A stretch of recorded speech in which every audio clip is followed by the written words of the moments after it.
Let's welcome to the show Virginia Attorney General Jason Miyares. It's good to have you on, sir. Thanks for joining us. So these schools are saying this is not true. You opened a civil rights investigation into this. Why did you do that, and do you believe the school is saying it's not true? Well, I mean, this is what we know. We know that Fairfax Public School Superintendent Michelle Reed hired an equity consultant, paid this person $455,000 for about 9 months of work. One of their recommendations was equal outcomes for every student without exceptions. That was the equity consultant's recommendation. And they further said to get to these equal outcomes, it may mean that you have to treat some students unequally. My office first became aware of the disparity at Thomas Jefferson High School. It's a magnet school. It's considered the best high school in the country. And we saw they adopted a new equity admissions policy you have to apply to attend. And we saw about a 20-point drop at this public high school admissions of Asian American student in just 1 year. So we started hearing from Asian American parents saying our child's being discriminated against.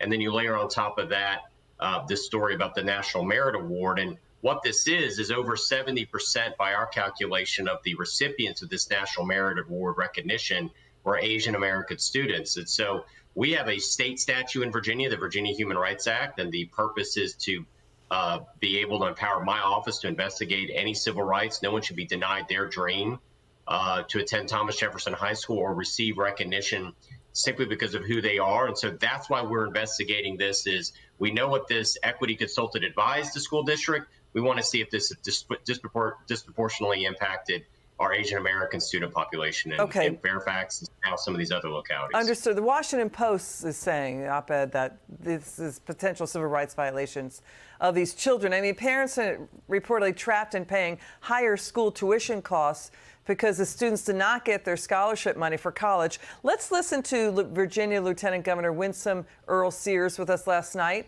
where they're talking now 17 schools, 1,000 students involved here. Let's watch this.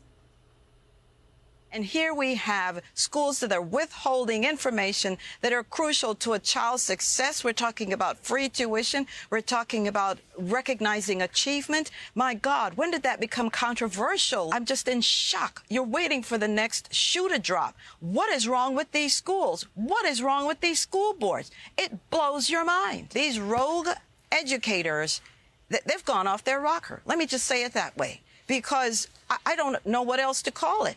And I'm telling you that these people should be fired. Don't apologize. Just go.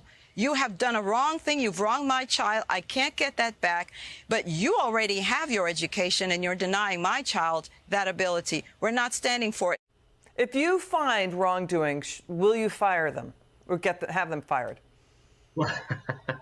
That's not something I have the authority to do. What I have the authority to do is, as a lawyer for the Commonwealth, my civil rights department is the one tasked by the law to do both investigate. If they're violating their civil rights, I inform them that and say, listen, these are the policies you're doing that are in violation of our state anti-discrimination statute.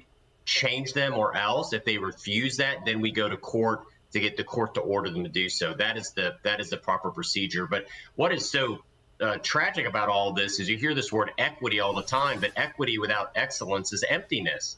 And they have this policy in place. What breaks my heart is so many of these students, they're first-generation Americans. They live in households where English not even the primary language spoken at home, and education is the doorway to the American dream. It's been denied them. We know of at least one Virginia school that gives free tuition if you're a National Merit Award recipient. That is worth over $90,000 in free tuition. And I can tell you, as somebody who worked all 4 years through college, how are you going to pay for college can be more stressful than how you're going to get into college. And it's tragic that these students who worked so hard weren't properly recognized. And as far as Thomas Jefferson High School, we're trying to understand whether they were purposely discriminating against Asian American applicants. Got it. Important points you're making here, sir. And we'll have you back on again soon. Virginia Attorney General Jason Miyares, thanks for spending time with us this Friday night. It's good to see you. Have a good weekend.